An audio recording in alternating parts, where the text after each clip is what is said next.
کے پی کے بلدیاتی انتخابات میں جے یو آئی اس وقت فی الحال صوبے کی سب سے بڑی سیاسی جماعت کے طور پر ابھری ہے۔ اس سے پہلے اپوزیشن کے بڑے بڑے جلسے پی ٹی آئی حکومت کا کچھ نہیں بگاڑ سکے۔ مولانا فضل الرحمان کا long march P T I حکومت کا کچھ نہیں بگاڑ سکا۔ عدم اعتماد کی تحریک سے لے کے سینٹ کے مارکے تک پاکستان تحریک انصاف کامیاب رہی۔ شیخ رشید صاحب خود یہ کہتے رہے کہ یہ اپوزیشن ہمارا کچھ نہیں بگاڑ سکتی، اس کے تو رنگ پسٹن بیٹھے ہوئے ہیں، لیکن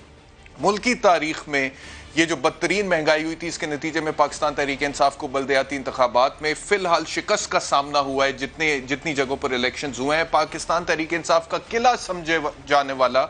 کے پی کے جو صوبہ ہے اس میں شکست ہوئی ہے پاکستان تحریک انصاف کو، اور جو نتائج ہیں ان کا اگر میں آپ سے ذکر کروں تو فی الحال جو پوزیشن ہے اس میں جے یو آئی 18 سیٹوں پر جیتی ہے، پاکستان تحریک انصاف 14 سیٹوں پر جیتی ہے، آزاد امیدوار 13 سیٹوں پر، اے این پی 9 سیٹوں پر، پاکستان مسلم لیگ نواز 2 سیٹوں پر، جماعت اسلامی 1 سیٹ پر اور پاکستان پیپلز پارٹی بھی 1 سیٹ پر۔ سچویشن یہ ہے کہ صوبائی دارالحکومت پشاور کے علاوہ مردان، کوہاٹ، بنو جیسے اہم شہر میں بھی پاکستان تحریک انصاف کو شکست ہوئی ہے، جہاں میئر کے لیے پی ٹی آئی کا ایک بھی امیدوار کامیاب نہیں ہو سکا۔ مردان میں اے این پی کا امیدوار جیتا ہے، جبکہ پشاور، بنو اور کوہاٹ میں جے یو آئی کا امیدوار جیتا ہے۔ یہی وجہ ہے کہ مولانا فضل الرحمان کا کانفیڈنس بہت ہائی ہے۔ کیا کہا مولانا فضل الرحمان نے آج؟ سن کچھ اور بڑھ گئے ہیں اندھیرے تو کیا ہوا، مایوس ہم نہیں ہیں طلوع اسحار سے، اب طلوع اسحار ہوگا انشاءاللہ۔ اور اب تو خیبر پختونخوا نے میسج دے دیا کہ یہ جعلی حکومت تھی، اور اب بھی جعلی حکومت ہے، اور صوبے میں بھی جعلی حکومت تھی، ابھی بھی ہمارے صوبے میں ماشاءاللہ فیض اپنے برکات کے ساتھ موجود ہیں، تو اللہ خیر کرے گا انشاءاللہ۔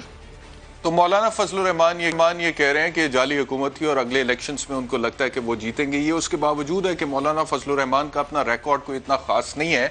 پاکستان کے عوام جانتے ہیں کہ 1993 میں مولانا فضل الرحمان نے بے نظیر بھٹو صاحبہ کی حکومت پہ اس بات پر تنقید کی کہ عورت کی حکمرانی جو ہے وہ حرام ہے اسلام میں۔ یہ مولانا فضل الرحمان کا موقف تھا اس ٹائم پہ، لیکن بعد میں اسی دور حکومت میں خارجہ امور کی کمیٹی کے سربراہ بن گئے۔ اس کے علاوہ کشمیر کمیٹی کے چیئرمین رہے ہیں 10 سال مولانا فضل الرحمان صاحب، اور بھی بہت ساری حکومتوں میں شراکت دار رہے ہیں اقتدار میں، لیکن اس کے باوجود جو ان کی پرفارمنس تھی وہ اس لیول پہ نہیں تھی کہ عوام جو ہے ان کو دوبارہ سے اقتدار میں لاتے، اور اس وجہ سے مولانا فضل الرحمان اب کچھ عرصے سے اپوزیشن کا حصہ تھے۔ مریم نواز صاحبہ بھی فعال ہیں، انہوں نے یہ کہا، جی ٹویٹ میں آپ سے شیئر کرتا ہوں کہ تبدیلی آ نہیں رہی، تبدیلی جا رہی ہے، وہ بھی رسوائی، بدنامی اور کروڑوں بددعائیں سمیٹ کر، 22 کروڑ کے ملک کو مہنگائی، لا قانونیت، نالائکی اور نااہلی کی دلدل میں دھکیل کر،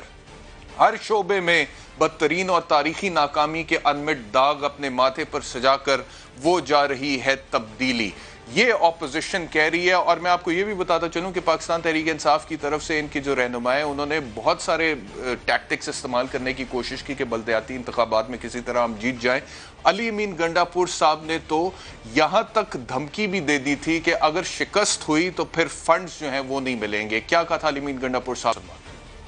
بلدیاتی منشی فیصل امین خان گنڈا پور بولے حکومت تحریک انصاف دی ہے، میرے پھر آدھے جگہ ووٹ بننا بھی ہے، کچھ اگر غلطی نہ جیت ہی گئے ہینا کو کام نہ چھوڑ دے، فنڈ نہ چھوڑ دے، اے بلدیال تو دفتر میں بڑھ گیا نا میرے مجھے۔ شکر الحمدللہ چې اوس موږ صرف چې کوم ټینډر کړي د 2 ارب روپو خو موږ نوی ټینډر په پروسس کې دي